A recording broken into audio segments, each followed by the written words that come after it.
제가 왜 문제인지를 좀 말씀을 좀 드릴 것 같아요. 말씀드리고 싶은 게 음모론이라는 건 뭐냐면 과학적 사고가 아닙니다. 옛날에 뭐였냐면 사람들이 과학적 사고를 할 수 없었을 때 이 모든 걸 다가 우리는 지금 사회과학이 발달했죠. 네. 그래가지고 예측이 가능하잖아. 이게 우리가 내년에 경제 성장률이 어떻게 되면 이렇게 되면 일자리가 몇 개가 만들어지고 또 일자리가 몇 개가 없어지고 그렇죠. 그럼 솔직히 말하면 자살하는 사람들의 수가 늘어날 것이며 그렇죠. 예상이 되잖아요. 네. 예측이 됩니다. 사회과학이 있기 때문이거든요. 근데 인문과학이 있기 때문에 내가 저 사람들 이렇게 가게 되면 쟤는 나한테 이럴 거야. 그럼 어떤 비극이 벌어질 거야. 네. 인간관계에 대한 과학이 있단 말이죠. 그래서 대충 예측이 가능해요. 근데 옛날에 그 예측이 불가능했잖아요. 과학이 없으니까. 그때 사람들은 뭐라고 불렀냐? 그걸 운명이라고 부르기도 하고 신의 장난이다. 그래서 이 세상에 벌어지는 모든 일들이 저 올림푸스 산에 있는 신들이 그러니까 트로이가 망한 것도 신들이 이미 결정한 거예요. 그렇죠. 이렇게 설명하던 거죠. 그 다음에 이제 과학은 짜증나요. 지구가 왜 사계절이 있느냐. 우리 설명은 복잡하잖아요. 그 지구의 그 자전축이 23.5도가 기울어져가지고 공전 위치에 따라서 태양과의 거리가 각도가 달라지기 때문이야. 이렇게 설명하는 건 헷갈리죠. 근데 예를 들어서 프로스페리나가 있는데 얘가 하데스로 끌려가가지고 엄마가 막 울어. 데메테르가 식물의 신이거든요. 곡식이 안 자라. 그러니까 제우스가 무슨 일이야 알고 보니까 딸을 잃은 거야. 그래서 하데스가 너 그러면 되겠냐. 그래서 딸을 갖다가 반년은 이제 바깥에 나와 살고 반년 나와 있는 게 여름이 되는 거고 반년 들어가 있는 겨울 중심의 계절이 되는 거고 얘기로 풀린단 말이죠. 이게 이제 이야기에다가 그다음에 이 세계 전체가 몇 사람들의 의지에 의해서 움직인다라는 게 일종의 신화인데 우리는 신화를 갖다가 한 게 없애버린 게 이제 과학으로 없애버린 겁니다. 그렇죠. 그러니까 사회라는 게 그렇게 몇 사람의 음모에 의해서 움직여지는 게 아니다라는 거. 음모론은 항상 그래요. 뭐 유대인 음모론이든 뭐든 간에 프리메이슨이든 몇 사람. 네, 일루미나티. 네, 뭐 이런 사람들이 애들이 그 정부 목표에서 들어가가지고 이렇게 움직여지는 게 아니라 그래서 음모론의 그 히틀러 같은 게 이제 유태인이었죠. 음모론의 그 가장 첫 번째 반대자가 누구냐면 칼 막스였던 거예요. 칼 막스의 자본론을 보면 그렇게 설명 안 하잖아요. 네. 이게 인간들의 문제가 아니라 생산력과 생산관계의 모순과 계급이라는 어떤 집단들 간의 역관계에 의해서 쉽게 말하면 이 사회를 구성하는 수많은 계급 계층들의 싸움에 의해서 사회의 방향이 정해진다라는 거죠. 네. 그래서 그걸 통해서 과학적으로 예측하고 대응하자 이런 사고방식을 가졌고 그래서 음모론 최초의 음모론 버스터가 칼막스였다. 음모론 버스터가 칼막스였다. 라는 거죠. 그 생각을 해보세요. 정말로 몇 사람이 음모를 꾸며가지고 선거 결과를 바꿔낼 수 있는 정당은 뭐하러 만들고 뭐해? 몇 애들 특수요원만 만들면 되는 거지. 딱 해가지고 탐 크루즈처럼 쫙 내려가지고 선거 딱 투표 싹 바꿔치고 싹 매수하고 싹 뭐 이런 식으로. 그러니까 소수에 의해서 움직여지는 게 아니라 대한민국의 선거 결과라는 건 정말 몇천 명이 가서 다 봤잖아요. 그들이 뽑은 대표들이 앉아서 다 참관했고 그들이 뽑은 대표가 다 하고 마지막에 부장판사끼리 사인도 하고 봉하는 것도 용지도 다 특수용지고 QR코드가 다 적혀 있어서 1년 번호까지 막 다 적혀 있고 이거를 하려고 한번 생각해 보세요. 일단 투표함을 갖다 만들어야 돼. 어딘가 분명 이게 소문이 나면 안 돼. 네. 그래서 어딘가에 투표함을 갖다 전국 투표함을 다 만들어야 돼요. 투표용지 인쇄해야 돼. 그렇죠. 그래서 인쇄소를 섭외해야 됩니다. 근데 소문이 새 나가면 안 돼. 그렇죠. 그다음에 문제는 뭐냐면은 투표 인수를 알아야 돼. 예상을 해야 돼. 왜냐하면 이 자기들이 만든 투표수와 바꿔치기 할 거랑 실제 투표수가 같아야지 나중에 타이나면 또 들통나잖아요. 네. 그러니까 예견을 해야 돼. 이번에 투표율은 73, 예컨대 69.3%야. 딱 해가지고 다다다닥 해가지고 지역별로 또 다 정확하게 예측을 해야 돼. 각 지역구별로 다 정확하게 예측해서 그 표대로 다 만들어서 그냥 딱 맞춰가지고 한 다음에 갖고 그거 다음에 이제 그걸 또 하려면은 CCTV가 다 지켜보고 있잖아요. 그 CCTV 다 돌려놔야 돼. 아니면은 그 새로운 영상을 만들어서 교체를 다 해야 돼. 그 다음에 거기서 참관하는 사람도 다 돈 줘야 되는데 한 명도 거기서 발설하면 안 되거든. 다 던져가지고 절대 발설하면 안 돼. 완벽하게 이렇게 하는 겁니다. 그 다음에 또 하나가 뭐냐면 이제 개표 부정론이잖아요. 그때 사람들이 솔직히 말하면 분류만 하고 일일이 다 뭘로 합니까? 손으로 재검표거든요. 그때 이 편 저편 다 들어와 있고 CCTV가 다 있고 그 다음에 그 100개씩 묶잖아요. 그거를 또 와서 다들 일일이 다 확인하고 그 다음에 그게 칠판에 다 적혀요. 이게 몇 표가 나왔다 몇 표가 나왔다 실시간으로 다 적히는데 그러려면은 이거 확인하는 사람도 매수해야 되고 검사하는 사람도 매수해야 되고 칠판 다 적는 사람도 다 매수해야 되는 거예요. 그러니까 더 큰 건 문제는 뭐냐면은 왜냐하면 선거 그 뭡니까 개표 전에 우리가 알았잖아요. 저쪽이 압승할 거라는 걸. 왜냐하면 여태까지나 모든 여론조사가 민주당이 앞서고 나왔거든요. 네. 여론조사 기관을 다 매수해서 미리 민주당이 압승한 것처럼 또 만들어내야 되는 거고 개표도 개표조사 있죠. 출구조사잖아요. 네. 출구조사도 다 그 하는 사람들 있죠. 다 매수해가지고 저쪽에 이제 유리하게끔 이렇게 해야지 가능한 시나리오고 이제 이 모든 사람들을 다 매수했는데 그 중에서 한 명도 발설하면 안 되는 거예요. 이런 시나리오를 믿냐라는 겁니다. 근데 이제 이게 왜 먹히냐면은 사람들은 어떤 게 근거가 있어서 믿는 게 아니에요. 믿고 싶은 걸 믿거든. 그러니까 정말 절실한 사람들이 있어요. 그러니까 우리 같은 경우에 투표가 뭐 얘가 이기거나 제가 이기거나 이겼네? 졌네? 짜증나. 그래 괜찮아. 이런 거잖아요. 그게 아니라 저쪽에 딱 말하면 막 세계가 무너져 막 과도하게 정치에 이제 몰입이 되어 있는 사람들이 있거든요. 그 사람들을 뭐라고 보냐면은 정치라는 것은 나라가 잘 되기 위해서 저쪽도 나라 잘 되는 마음이고 이쪽도 나라 잘 되는 마음인데 그냥 방법이 다른 거야. 근데 나는 이쪽이 옳다고 생각하는데 짜증나게 저쪽이 이겼네? 그럼 나라가 걱정돼. 이 정도잖아요. 그렇죠. 그게 아니라 사악한 토착 왜곡 빨갱이에요. 쟤들이 잡으면 나라가 적화돼서 나라가 김정은한테 넘어가. 그 다음에 쟤들이 잡게 되면 뭐가 돼? 토착 왜곡을 해야죠. 아베가 우리나라를 이런 식이거든요. 그러니까 그렇게 세뇌가 되다 보니까 정말 이거 독립운동을 해야 될 상황인 거예요.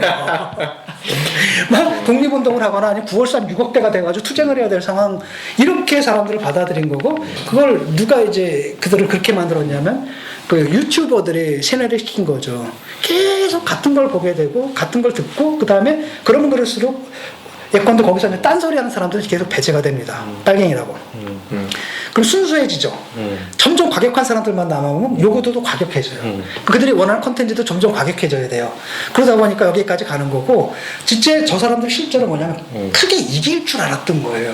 이거 믿어지십니까, 여러분들? 뭐, 그렇게 생각을 했죠. 아니, 그러니까 오늘도 누군가 그런 얘기를 하더라고요. 그러니까 오늘도 연차가 너무 심지어 출마한 사람도 선거운동하는데 보수층이 굉장히 뜨거웠다는 거야. 여러 지지층들만 만나고 다니는 거고. 그러니까 이게 완전히 갇혀버린 거죠. 그러니까 우리가 뭐라고 해서 선거 처음 해보는 사람들이 되게 그러거든요. 보통 30%를 깎으라 그래요. 내가 체감하는 거. 왜냐면 누군가 와가지고 그러면 예 수고하신다. 꼭 이기세요. 한마디 해주죠. 자기 지지가 아니거든. 근데 대개는 20, 30%를 깎아야 자기 지지율이 나오는데 이제 선거 처음 해본 사람 다 이기는 것 같죠. 이게 실제로 선거 출마한 사람도 그렇게 느낄 정도라고 하면 막 가는 사람들이 오죽하겠냐라는 거죠. 그래서 얘들은 정말 이길 거라고 믿은 거예요, 정말로. 왜냐하면 다 이겼다 라고 얘기를 했거든, 유튜브가 계속. 그랬는데 이제 현실을 딱 보니까 참패가 나타났잖아요. 그러면 현실과 그들이 생각했던 그 환상 사이에 괴리가 생겼죠. 그럼 인지 부조화 상태가 되는 거예요, 이제. 내가 아는 세계가 아니잖아요. 그럼 둘 중에 하나는 부정을 해야 되는데, 대개는 이제 정상적인 사람들 같은 경우 현실을 딱 보게 되면 내 생각이 잘못됐구나. 그렇죠. 이거단 말이죠. 근데 문제는 이게 너무 빠진 사람은 이게 현실이거든. 그럼 뭘 부정해야 돼요? 저쪽을 부정해야 되는 거죠. 그래서 그때 나오는 게 바로 뭐냐? 음모론인 거예요. 그러니까 이게 이제 문제는 뭐냐면, 참패를 통해 가지고 이 참담함을 갖다 견디지 못하는 사람들, 이게 또 시장인 거야. 새로운 시장인 거죠. 왜냐하면 이제까지 선거 동안에 이긴다라는 선동 가지고 써먹었거든. 근데 딱 보니까 참패를 했잖아요. 그러면 솔직히 말하면 잘못된 제품을 팔아먹은 완전 악덕업자잖아요. 근데 얘들은 결코 안 그래요. 악덕업자가 아니라 완전히 또 새로운 콘텐츠 시장이 열리는 거야. 이게 또 새로운 시장인 겁니다. 그래서 또 뭐가 되냐면 음모론을 펼치는 거죠. 그렇게 되면 새로운 콘텐츠가 되고, 그러니까 종교랑 비슷해지는 거예요. 마음을 둘 데가 없는 사람들은 점점 이 음모론에 또 계속 더욱더 절실해요, 정말. 처절하고 절실하게. 근데 우리 진 교수께서 말하는 음모론이 이렇게 공론의 저항으로 이렇게 들어오려고 하는 게 진 교수 같은 분이 받아주니까 그런 거 아니에요, 지금? 음모론이랑 싸우고. 아니, 받아주니까. 받아주지 않죠. 그냥 무시를 해버리는. 무시가 안 되니까 문제죠. 왜냐면 무시가 왜 안 되냐면은 저쪽에서 공당 차원에서 받아버리면 무시가 안 되는 거예요. 아니, 뭐 민주당도 뭐라고 안 하고 통합당도 뭐라고 안 한다. 근데 민경호가 계속 하고 있잖아요. 당에서. 무시를 해버리면 지푸리 죽겠지 뭐. 근데 무시가 안 되는 무시가 안 게 되는 지금 해외 언론도 좀 받아주고 있고 지금 그 그럴듯한 정황들이 지금 조금씩 사람들한테 이제 퍼지면서 조금 이렇게 정말 그런가 이렇게 생각할 법한 아니, 뭐 저번 얘기들이 나오고 때도 있더라고요. 그랬잖아요. 네. 이렇게 뭐 잠깐만 나온 김어준이나 이런 사람들. 김어준이 있었기 때문에 지금 이제 그런 우파 유튜버들의 음모론이 나오는 건데. 근데 그게 다르죠. 이제 김호준 같은 경우는 일단 민주당에서 안 받았어요. 공식적으로는 안 받고 이른바 이제 음모론 좋아하는 그 김호준 빠들 중에서 일부가 거기서 일종의 컬트라 그러나 하위 문화처럼 존재했는데 여기는 그게 아니라 주적군 중에 핵심 부대 있잖아요. 거기가 지금 거기 사로잡혀 있다라는 게 문제거든요. 그러니까 이게 이렇게 되게 되면은 뭐 저쪽도 점점 저쪽 세력이 유튜버 세력이 강해지고 있고 네. 이렇게 되고 사실 신문에 보도되는 건 되게 이 사람들만 보도하거든요. 왜냐면 김경래 소장님이 아무리 얘기해보세요. 한국 정치 나갔기를 이겁니다. 아무리 얘기해봐도 신문이 안 나. 왜냐면 딱 읽으면 복잡해. 민경호 6장 딱 그럼 대표 사진 막 나오고 이런단 말이에요. 그러니까 우리가 무시하거나 이럴 차원의 문제가 아니라 왜냐하면 언론들도 지금 거기에 그 클릭 장사를 하거든요. 클릭하는 장사 있죠. 거기에 빠져있기 때문에 자기들이 사회적으로 좀 전에 얘기했듯이 솔직히 말하면 이런 것들은 말씀하신 대로 무시해야 돼요. 무시가 안 된다는 거죠. 네. 그 다음에 가면 갈수록 이런 경향이 심해지고 심지어는 언론들까지도 가담하는 경우가 많아요. 조선일보 같은 경우에도 이게 슬쩍슬쩍 또 가능성을 뭐좀 망하는 수밖에 없네 이거. 그렇다는 거죠. 근데 이 디지털 시대에 들어와서 점점 심해질 거라는 겁니다. 왜냐하면은 쌍방향이라서요. 옛날에는 그 레거시 미디어들 같은 경우에는 그것을 할 수 있는 장치들이 있어요. 걸러내는 장치. 그렇죠. 일단 보도 준칙이 있죠. 네. 윤리 보도 준칙이 있고 보도 윤리 준칙 이런 게 있고 데스크에서 키핑을 하고요. 언론중재위원회에서 중재를 하고요. 그다음에 결정적인 순간에 심할 경우에 법정까지 가서 소송이 된답니다. 근데 문제는 뭐냐면 이쪽은 그런 의미가 하나도 없거든요. 근데 문제는 뭐냐면 레거시 미디어의 영향력은 점점 줄어들고 많은 사람들이 이걸로 지금 보는데 대부분 콘텐츠가 글로 채워졌을 경우에 이런 합리적이고 이성적인 논의보다는 정치 과정 자체가 저런 식으로 선동과 선전 이번에 윤미향 사건도 봐요. 그렇게 가잖아요 결국은. 네. 그러니까 조국은 지나갔지만은 조국 프레임은 남은 거야. 똑같아졌어 지금. 네. 원래 제가 볼 때는 또 그죠 이용수 할머니가 얘기한 부분의 핵심적인 부분은 뭐냐면 마지막에 세 가지 입장을 냈거든요. 네. 저는 그 입장 상당히 타당하다고 봐요. 네. 너무나 합리적이거든요. 왜냐하면 지금까지 그 위안부 사업이다라는 게 지금 문동권식이었다는 거예요. 네. 증오, 뭐 이기자, 뭐 이런 식이었다. 아베, 뭐 반아베, 노재팬 뭐 이런 식이 아니라 한일의 청소년들이 증오를 극복할 수 있는 이런 식으로 가야 된다는 그럼요. 너무나 합리적인 건설적이고 생산적이고 합리적인 제안이거든요. 그다음 두 번째로는 뭐였냐면은 재정 투명해야죠. 자기들은 맨날 공격하는 게 그거 아니야? 자기들이 맨날 공격했던 게 정치권 공격하는 게 뭐냐 말이야. 부정부패로 공격했었는데. 부정부패 공격하고 회계 투명하라고 막 하면서 자기들은 못하겠다라고 한다는 게 가혹하다고. 자기들은 가혹하게 시민단체가 제일 가혹하지 않았나요? 여태까지? 네. 내가 볼 땐 제일 가혹했거든. 근데 자기들은 그래서 그거를 자체가 투명하게 하는 게 시민단체가 하지 말자는 얘기가 아니에요. 더 잘하라는 얘기잖아요. 그렇죠. 그 다음에 마지막에 그 협상 과정 속에서 그걸 공개해라. 그거 공개 못할 일도 없는 거잖아요. 그다음 거기서 빚어지는 의혹이 있다라고 하면 해명을 해야 되는 게 이미 그분은 국회의원이야 정치인이야. 공인이 돼버렸죠. 자기 그 사람 정의연 사람 아닙니다. 시민단체가 아니라 국회의원이고 공인이면 답정을 해야 되는 겁니다. 여태까지 모든 국회의원들 말도 안 되는 의혹까지 다 해명할 의무가 있었거든요. 그걸 어떻게 피해갈 수 있냐라는 거죠.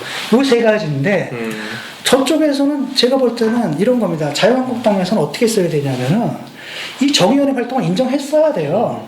그렇죠? 그 다음에 이 할머니랑 한편이 됐어야 되는 겁니다. 위안부 할머니 아픔에 공감한다. 네. 저쪽에서 뭐냐면 저거 가짜야 뭐 온갖 이렇게 공격을 해댔잖아요. 네. 그 다음에 시민단체에서도 사실 그 사람들이 떼먹으면 얼마나 떼먹겠어. 회계 뭐 몇천 원짜리 이런 것들 우리가 보통 그렇게 얘기를 하잖아. 100만 원 이하는 안 번다. 왜? 보는데 들어가는 비용이. 그거보다 더 들어가기 때문에 웬만한 이런 것까지 그런 거니까 좀 웬만하면 좀 넘어가줄 부분도 좀 있는 거잖아요. 이렇게 가고 그 다음에 그분이 얘기를 했던 이 세 가지 네. 내가 핵심적인 게 첫 번째라고 보거든요. 이제까지 운동 방식 틀렸다라는 겁니다. 왜냐하면 이제까지 그 민주당이 해왔던 이 모든 프레임이 문제점이 드러나고 있잖아요. 조국에서도 드러나고 그렇죠. 지금도 이게 그 문제가 드러난 거예요. 이 문제를 갖다 너무 민족주의 운동의 관점에서 접근하다 보니까 이게 보편 인류 그 전인류적 관점과 그다음에 여성주의적 관점에서 접근해야 되거든요. 그 여성주의와 전인류의 관점에서는 한국, 일본의 문제가 아니다라는 겁니다. 어느 나라나 같은 문제를 갖고 있고 이번에 우연히 가해자가 일본이고 베트남에 대해서는 가해자가 또 누가 되는 거예요? 한국이죠. 우리가 되는 거고 네. 그런 문제거든요. 그렇게 다뤘어야 되는 건데 이렇게 그 부분에 대해서 그러니까 할머니들이 아마도 이제 계속 이게 갈등이 좀 있었나 보죠. 그러다 보니까 할머니들이 원래 운동의 주체는 우리인데 대상이 돼버렸다는 느낌을 받고 굉장히 섭섭했던 것 같아요. 그런 문제 제기는 받아야 되는 거 아니에요? 그 다음에 제대로 됐다면 자유한국당이 그런 억울함을 대변했어야 되는 거예요. 근데 이분은 이걸 공격하고 저분들은 뭐라고 얘기를 하냐면 이제는 이 시민단체를 왜 공격하느냐. 그 다음에 토착외구야, 조중동, 토착외구야, 아베야 네. 이렇게 해가지고 또 한 다음에 나는 조국이에요 이러잖아 또. 그 다음에 또 똑같아요. 시민단체들이 다 붙어가지고 정의연을 옹호한다, 뭐 지지한다, 민주당도 딱 붙었고 조국당 똑같은 이 프레임이 만들어진 거거든요. 그래서 저는 이게 이제 문제라고 봐요. 그러니까 이 문제 자체를 합리적으로 논리적으로 가는 게 아니라 대립구도로 만들어 보니까 토착외구, 그 다음에 저 빨갱이, 민족 좌빨 빨갱이들. 이건 타락한 좌빨 빨갱이들 뭐 이런 식이 되면서 실제로 할머니가 던졌던 건전한 문제의식이 있잖아요. 네. 이게 이런 방식으로는 더 안 된다라는 거죠. 그것은 살려야 되는데 살리지 못하는 게 이게 참 하나의 사건이지만 우리 사회에서 벌어지는 대부분의 사건들이 이렇게 처리가 돼요. 정치적으로는. 지금 말씀하신 것 관련해서 이제 시간이 다 됐으니까 마무리해야 되는데 원래 그 NGO 시민단체의 존재의나 어떤 그 목적은 민주주의의 한계를 이렇게 보완하기 위한 장치거든요. 무슨 이야기냐면은 예전에도 이제 민주주의 한계로서 결정으로서 49대 51 한계원과 같은 이 국제적인 국가 간의 문제, 본국가 간의 문제, 그 다음에 세대 간의 문제, 이런 한계를 극복하기 위해서 시민단체 NGO들이 있고 그 NGO들이 그런 도덕성에 기반해서 어떤 국가 간의 이해관계를 넘어서서 환경 전 지구적 어떤 차원에서의 환경 보호라든지 여러 가지 문제를 제기하고 그래서 그 다음에 이제 세대 간에도 이렇게 공정함이나 이런 것들을 이렇게 문제 제기를 해서 이렇게 하도록 하는데 원래 그 NGO의 존재의의가 있거든요.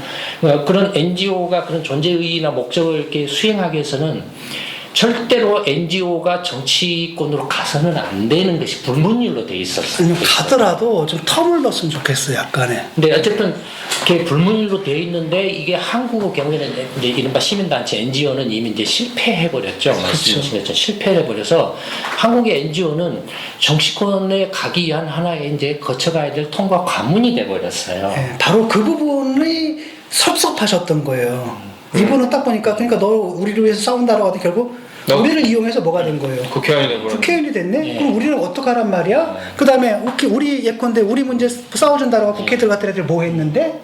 그 짓을 네가 또 하겠다는 거야? 그러니까 이분이 볼 땐 굉장히 화가 나는 거죠. 그 부분에 대해서. 우리는 뭐냐? 그러면은 너희들을 이용해가지고 그게 되고. 네. 그러니까 그렇죠.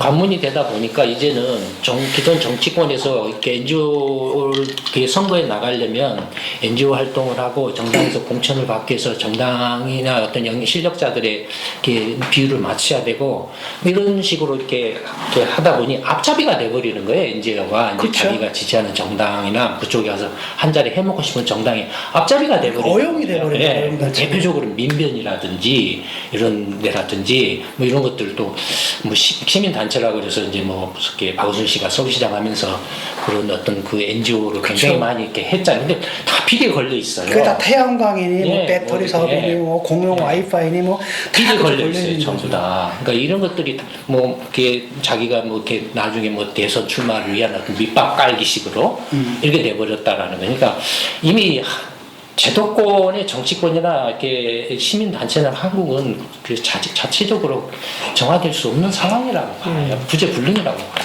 그러니까 이렇게 똑같은 상황인데 옛날에는 우리 뭐라 그러는지 옛날 시민단체가 없었고 이른바 관변단체가 있잖아요. 뭐 새마을운동 중앙회부터 뭐 무슨 뭐 포국단체, 뭐이 보국단체 뭐 맞습니다. 잔뜩 많았잖아요. 근데 그 역할을 지금 이 민주화운동 단체들이 지금 똑같은 일을 하고 있는 상황인 거고요. 그게 좀 안타깝고 지금 이제 음모론이니까 이거 마칠 때가 됐으니까 마지막으로 정리 좀 하고. 네네네네.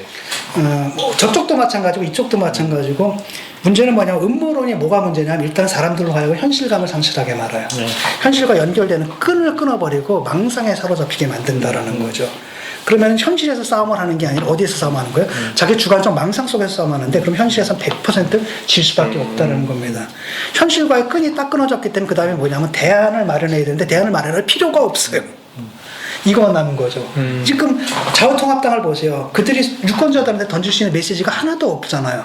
그러니까 그래서 자기 지지자들을 잡아놓는 게 유일하게 그 컨텐츠인 거예요. 음모론, 개표 조작론.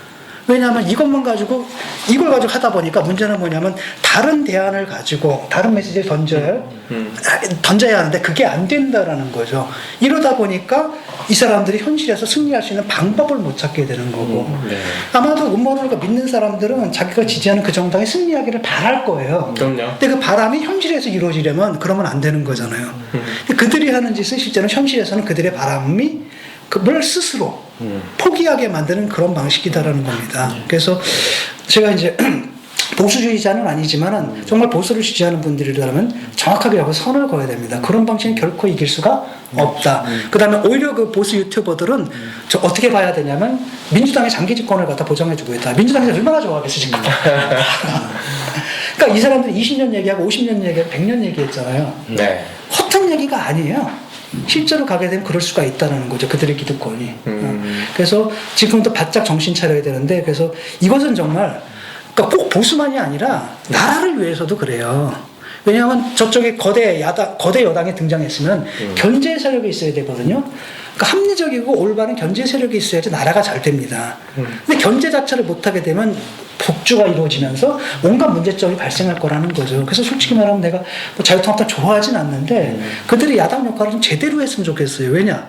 야당은 야당이거든요. 그럼요. 야당은 야당이고 야당으로서 역할이 있는 거예요. 여당 노릇할 생각 안 하고 야당으로서 노릇 잘하는 가운데서 신뢰를 얻으면 되는 거죠. 네. 그렇기 때문에 저는 그들이 야당 노릇 잘하는 게 국가를 위해서도 좋은 거예요. 사회를 위해서도. 그럼요. 그걸 잘하려면 합리적이어야 된다는 겁니다. 그래서 두 가지.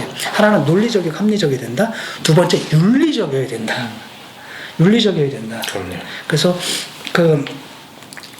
지금 저쪽이 가장 큰 문제가 윤리적인 문제거든요. 앞으로 계속 터져나올 겁니다. 네. 썩는 건 제가 100% 보장하거든요. 왜냐하면 권력은 썩게 돼 있는데다 더군다나 견제되지 않은 권력은 100% 썩어요. 100% 썩고 계속 어떤 문제가 나올 텐데 이 문제를 저들은 조국 프레임으로 계속 윤미향 처리하는 거 맞죠? 조국 처리하는 거 맞죠? 네. 그런 프레임으로 계속 막아낼 텐데 그렇기 때문에 더 중요한 건 바로 뭐냐면은 유권자들이 묻는데 니들은 옛날 더 했잖아. 이럴 수가 있다는 거죠. 그렇기 때문에 그 정치적 올바름과 윤리적인 이 측면들을 좀 갖출 필요가 있다. 그래서 음모론을 버리고 논리, 그다음에 윤리를 가져. 네. 그래야 여러분들이 원하는 승리를 현실에서 쟁취할 수 있고 그 길은 굉장히 멀 거라는 거죠. 제가 볼 때는 한 20년 걸릴 것 같아요. 10에서 20년? 근데 그렇게 오래 걸릴까요? 왜냐하면 아니, 지금 20대가 자라나야 돼요. 10년 후에 망한다고 이야기를 해도 계속 2, 3년 아니, 그러니까 뭐가 바뀌려면 쉽게 말하면 386이 지금 586이 되는데 20년이 걸렸어요. 네. 그렇죠. 그래서 옛날에는 그냥 뭐 정치하다 운동하다 온 애들이었잖아요. 걔네들이 지금 한국 사회 모든 곳에 헤게모니를 잡고 있잖아요. 근데 지금 뭐냐면 그 20대들은 이쪽을 안 믿어요. 너희들이 운동권 서사를 안 믿어요. 그 얼마나 위선적이냐. 네. 그러니까 옛날에 하다 보면 산업화 세대는 운동권 세대한테 아파트 하나씩 줬어요. 직장은 다 줬어요. 근데 니들은 앉아가지고 온갖 폼은 다 잡으면서 우리한테 준 게 뭐가 있어? 조민? 이거 여기에 대해서 굉장히 반감이 심하고 저도 놀랬거든요. 네. 근데 이제 문제는 뭐냐면 얘네들 방향을 못 잡는 겁니다. 방향을 못 잡고 있고 그냥 개인적으로 재수 없어 꼰대 십선배 뭐 이런 식의 반항? 이런 식으로 가고 있다는 거죠. 근데 이들을 잡고 이들이 갖고 있는 문제의식 있잖아요. 정확한 거거든요. 아까도 말씀하신 그 경제적인 문제를 갖다가 제일 심각하게, 왜냐하면 걔들은 우리 586 애들은 늙어 죽을 때까지 먹을 거 확보했어요. 아빠들한테 한 대 갖고 있습니다. 근데 얘들은 지금 일자리도 없거든요, 나와서. 이런 애들이 가장 뭐랄까 심하게 받고 있단 말이죠. 근데 얘들이 이제 슬슬 자라면서 사회의 주력으로 되는 것까지를 봐야 된다는 거, 장기적으로 저는. 신 교수도 깔때기 이야기를 깔때기 두 개가. 시간이 뭐 이렇게 너무 네, 지금 시간이 지금 벌써 1시간 20분 정도 진행이 됐는데 오늘도 또 우리 김광 소장님과 이렇게 진영 논리에 얽매이지 않고 논리적이고 합리적이고 거기다가 이제 윤리적인 것까지 이제 지금의 집권 세력과 이제 정치인들 지금 이제 뭐 사회 권력을 지닌 분들에 대한 그런 이제 경고의 말씀을 해주셨는데 예. 정말 균형감 갖춘 그런 두 분의 얘기를 잘 들은 것 같아요. 예, 그러면 다음에 또 진중권 교수님 모시고 또 유익한 이야기 들어보도록 하겠습니다. 예, 감사합니다. 예.